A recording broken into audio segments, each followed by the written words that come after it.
Hi అండి, అందరూ ఎలా ఉన్నారు? బాగున్నారా? ఈరోజు అయితే నేను ఒకటి స్పెషల్ చూపిస్తున్నాను. ఇవి అయితే ఆలుగడ్డ తొక్కుడు అండి. అన్నీ శుభ్రంగా కడిగేసుకున్నాను, ఇలా వాట్ చేసుకున్నాను. అయితే వేడెక్కిపోయిందండి. ఇవి అయితే ఇందులో వేసేసుకుంటున్నాను. వీటి కోసం మనం స్పెషల్గా నూనె వేసుకోకర్లా. ఆలుగడ్డ కూర ఉంటే నూనె వేస్తాం కదా, దాంట్లో వేయించేసుకోవచ్చు. ఇలా వేయించుకొని ఉప్పు కారం చల్లుకుంటే ఫ్రై చాలా బాగుంటుందండి. చూసారా, ఇలా ఎర్రగా అయిపోయినాయి కదా.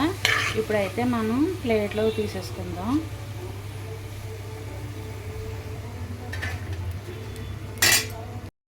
ఈ ముక్కల్లోకి కొంచెం ఉప్పు, సాల్ట్, కొంచెం కారం చల్లుకొని ఇలా మిక్స్ చేసుకుంటూ ఉంటే చాలా బాగుంటుందండి. ఒకసారి ట్రై చేయండి. ఇది కానీ నచ్చితే మన ఛానల్ని సబ్స్క్రైబ్ చేసుకోండి, లైక్ చేయండి, షేర్ చేయండి ఫ్రెండ్స్. ఉంటానండి, బాయ్.